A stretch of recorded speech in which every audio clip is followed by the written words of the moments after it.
Ардактуу замандаштар, ушул каскадерлук кесипти аркалаган кыргыз элибиздин дагы чыгаан таланттуу инсандары көп. Алардын бири жакында гана Жапон жана Англия мамлекети, тагыраак айтканда Голливуд биригип тарткан 47 Ронин тасмасын көпчүлүктөрүбүз көргөнбүз. Ал тасмада каскадерлук кесипти аркалаган Нурбек Болотов мырза бүгүн биздин студиябызда конокто. Саламатсызбы? Саламатсызбы, кош келипсиз. Көргөнүбүзгө кубанычтабыз. Негизи ушу сиз бала чагыңыздан баштап эле ушу каскадерлукка кызыкчу элеңиз, кантип каскадер болуп калдыңыз? Ушул суроодо башынан баштап болсунчу. Мен негизи театрда өстүм, драма театрында. Ошол жерде көп за кулисам көп жүрүп калдым. Ошо Муратбек Рыскуловдун колунан эме жедим, конфет жедим, Медетбековдун колунан жедим. Анан спортмен максат спорттон кийин келдим. Өзүм тайквондодун олимпийский сборныйында болчумун. Тайквондо кайсыл версия? ВТФ. 64-кө 2 дүйнөлүк чемпионатта мушташтым. Ар кайсы правилалар боюнча чыгып калдым. Анан ошол андан ошо трюковое искусствого келдим. Негизи сиз башында актер болууну самадыңыз беле, көбүнчө же ушул каскадерлук гана кесипти уктадыңыз? Негизи тарыхчы болоюн дегем.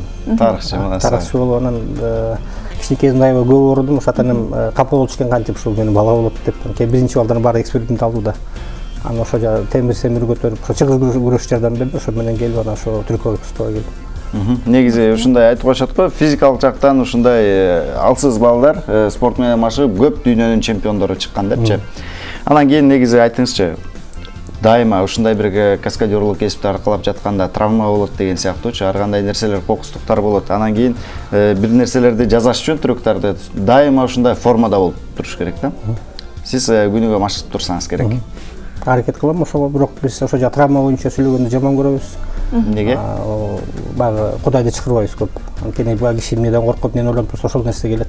Анан эле травмадан коркпой жасаш керек экен да. Ошо кемет баягы эчтеке болбойт деген сыяктуу. Гранатаны алып туруп чекандар алат го, ошондой болот да, состояние ошондой болот. Анан биздин жигиттер баягы аттар менен бирдеме жасап атканда өзүнөн биз жакшы сөзүбүз бар, баягы бир нерсени кыйкырып алып турган кетип турган жасап бирдеме ошол сыяктуу. Дагы бир суроо бергим келип атат. Негизи сиз ушул 47 Ронин тасмасында дагы каскадерлук кесипти аркалаган экенсиз. Андан тышкары азыр Кентавр жана Марко Поло деп калдыңыз. Негизи кандайча ушул дүйнөлүк деңгээлдеги режиссерлор сиздерге кандайча байланышка чыгат? Негизи биздин сайтыбыз бар, мен өзүм көчмөндөр намат деген топто иштейм. Ошол жерде биздин бүт баардык даныларыбыз бар. Мисалы үчүн бир актер дублировать этсин десе, ошону карап эле айтат, бою мынча мага керек, мындай келбети керек, боюн даже колдун узундугуна чейин бизди алып эле чакыра берет. Ошо карап. Демек, сиздер ошо кайталап атканда, тагыраак айтканда дублировать этип атканда, ошол актерго бардыңыздар, колуңуздун узундугу, боюңуздар, ушундай дене түзүлүшүңүздөр баары төп келиш керек экен да. Ошондой болот. Негизи алыстан караганда, алыстан тартып атса, капталдан тартып атса, дублер жасап атат да, билсе болот. Биз көбүнчө билбей эле бул актер чын эле жакшы аткарыптыр деп бирет турбайлыбы, Негизи ошондой бар, бирок кээ бир актерлор бар өздөрү жасаган. Бирок актер мисалы үчүн травма алып калса, сиз ушул көптөгөн тасмаларда мисалы роль жараттым дедиңиз. Кайсы көбүнчө мамлекеттерге чыктыңыз жана сиздин эсиңизде калган мындай жагымдуу балким көз ирмемдер бар болсо айтып бербейсизби? Мен негизи спорт менен анан киного кызыккандан кийин бүт дүйнө жүзүн өттүм. Канададан баштан баштап Филиппинге чейин, Түштүк Америка менен Австралияда болду экен. Ошо эмеге калган дүйнө жүзүнүн дээрлик бүт баарын кыдырып келген турбайсызбы? Ал жакта эле ушул кесибиңиз боюнча эле бардыңыз.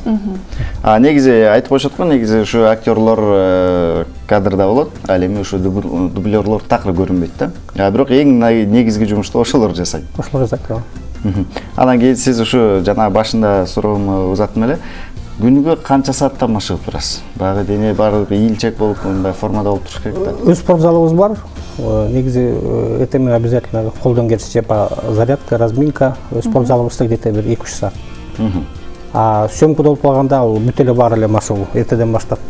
Ат котурасыңбы же площадка болсунбу, ошону бүт эле тегеренип келип, бир күндө 10 дубль жасайбы, 20 дубль жасайбы, ошол эле площадкада өзү эле тренировка болушат. Кайра эле мындай биринчи дубль, экинчи дубль деп атып эле улам кайра машыгып берет турбайсызбы? Бир нерсени бизде бир күнү тартса, мен көп чоңкурларды көрдүм, бир нерсени может 2ден баш тартышы мүмкүн.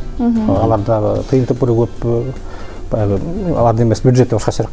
Баягы бир жерден бир жерге секирип койгонду эле тартыш үчүн кээде бир күн дагы кетип калат деген сөздөрдү уктум. Кээде 2 ден башка чейин кетип калат. 2 дем алышка чейин Манассага.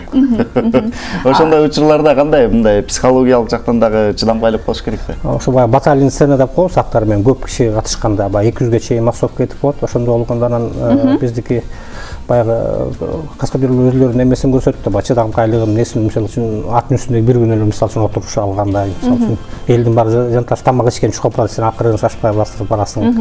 Мисалы үчүн кээде сөмкө кылганда казак фильминде көп болуп калат, жанагы күн тийип турат да, сен ошо тигилердин мисалы үчүн жеңил кийим кийсең астыңда может защита болобу, темир жана эмелер болобу, ошо менен бир күн эле мисалы атка отурмай кандай.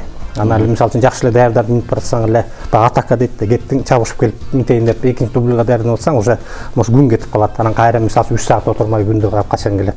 Ошондой да меники биздин жумушубуз. Ошо чыдамкайлык экен. Дагы бир сурообуз, бул акыркы сурообуз демекчибиз. Жакын арада кайсы мамлекетке сапар тартасыз? Жана кайсы тасмада балким? Жаңы эле бүттүк Кентавр тасмасын. Актан Арымбулат байке тартты, Хасан Кадыралиев режиссер болду, оператор. Мен кичинекей эпизодический роль болду. Аналарга мен кагаздарды көндүрүп бергем. Өзүм ана чыкканда ошо баягы топоз кашыктарды көндүрүп берем. Тасмаларга. Күлдүрүп берем? Көндүрүп. Жакшы экен. Рахмат, анда келип ушундай кызыктуу маек куруп бергениңиз үчүн ыраазычылык билдиребиз. Аябай чыгармачылык ийгиликтерди каалайбыз. Аябай жакшы маек болду. Биз билбеген көп жакшы маалыматтарга ээ болдук. Эфирден сырткарда сурайбыз. Бүгүн биздин студиябызда өлкөбүздүн эң мыкты каскадерлорунун бири Нурбек Болотов болду. Урматтуу достор, азыр болсо биздин дебөрчүлөр тууралуу бир жакшы материал бар. Ошол тууралуу